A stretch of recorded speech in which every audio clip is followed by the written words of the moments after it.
नमस्कार दोस्तों, आपका स्वागत है हमारे चैनल में, जहां हम आपके लिए लाते हैं भारतीय संस्कृति और पौराणिक कथाओं से जुड़ी दिलचस्प कहानियां। आज हम बात करेंगे प्राचीन भारतीय ग्रंथों में वर्णित एक अद्भुत और महाकाव्य घटना के बारे में, समुद्र मंथन। इस दिव्य मंथन से 14 रत्नों की प्राप्ति हुई, जो देवताओं और असुरों दोनों के लिए अति महत्वपूर्ण थे। आइए जानते हैं इन 14 रत्नों की कहानी। समुद्र मंथन से सबसे पहले जो रत्न प्रकट हुआ वह था हलाहल, एक विषाक्त रत्न। इस विष ने सभी को भयभीत कर दिया, लेकिन भगवान शिव ने इसे पीकर अपने गले में धारण कर लिया। इसीलिए उन्हें नीलकंठ कहा जाता है। दूसरा रत्न था कामधेनु, एक दिव्य गाय जो इच्छाओं की पूर्ति करती थी, मंथन से प्रकट हुई। इसे ऋषियों को सौंप दिया गया ताकि वे इसका उपयोग धार्मिक अनुष्ठानों में कर सकें। तीसरा रत्न था उच्छय ऐश्वर्या, एक दिव्य 7 सिर वाला घोड़ा जो अपनी अद्वितीय शक्ति और सुंदरता के लिए प्रसिद्ध है। समुद्र मंथन से प्राप्त हुआ। इसे असुर राजा बलि ने अपना वाहन बनाया।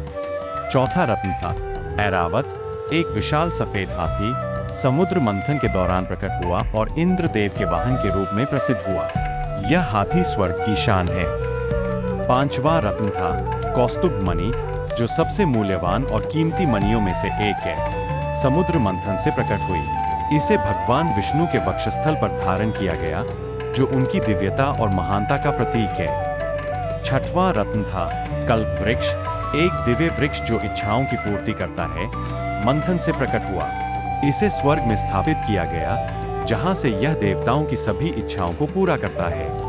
सातवां रत्न था पारिजात, एक दिव्य वृक्ष जिसके फूल अमरता और सौंदर्य के प्रतीक है, भी समुद्र मंथन से प्राप्त हुआ। यह वृक्ष स्वर्गिक उद्यान में स्थित है और इसकी सुगंध और सुंदरता अद्वितीय है। आठवां रत्न था रंभा, एक दिव्य अप्सरा, भी समुद्र मंथन से प्रकट हुई। वह अपनी अद्वितीय सुंदरता और नृत्य कला के लिए प्रसिद्ध है और स्वर्ग में देवताओं की सेवा में रहती है। 9वां रत्न था चंद्रमा, जो रात के आकाश को रोशन करता है, भी समुद्र मंथन से प्राप्त हुआ। भगवान शिव ने इसे अपने मस्तक पर स्थान दिया, जिससे इसे चंद्रशेखर कहा जाता है। 10वां रत्न था शंख, जो विजय और शुभता का प्रतीक है, मंथन से प्रकट हुआ। भगवान विष्णु ने इसे धारण किया और इसे शंखनाद के रूप में प्रयोग किया, जो युद्ध की शुरुआत और अंत दोनों का संकेत देता है। 11वां रत्न था लक्ष्मी जी, धन और समृद्धि की देवी, समुद्र मंथन के दौरान प्रकट हुई।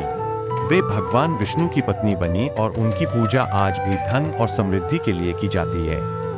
12वां रत्न था भगवान धन्वंतरी, आयुर्वेद के देवता और अमृत के वाहक, समुद्र मंथन से प्रकट हुए।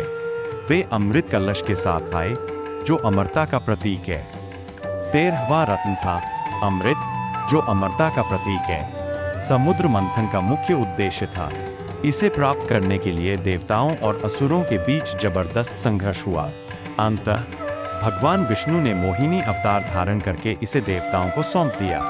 14वां रत्न था वारुणी, जो मदिरा की देवी है, समुद्र मंथन के दौरान प्रकट हुई।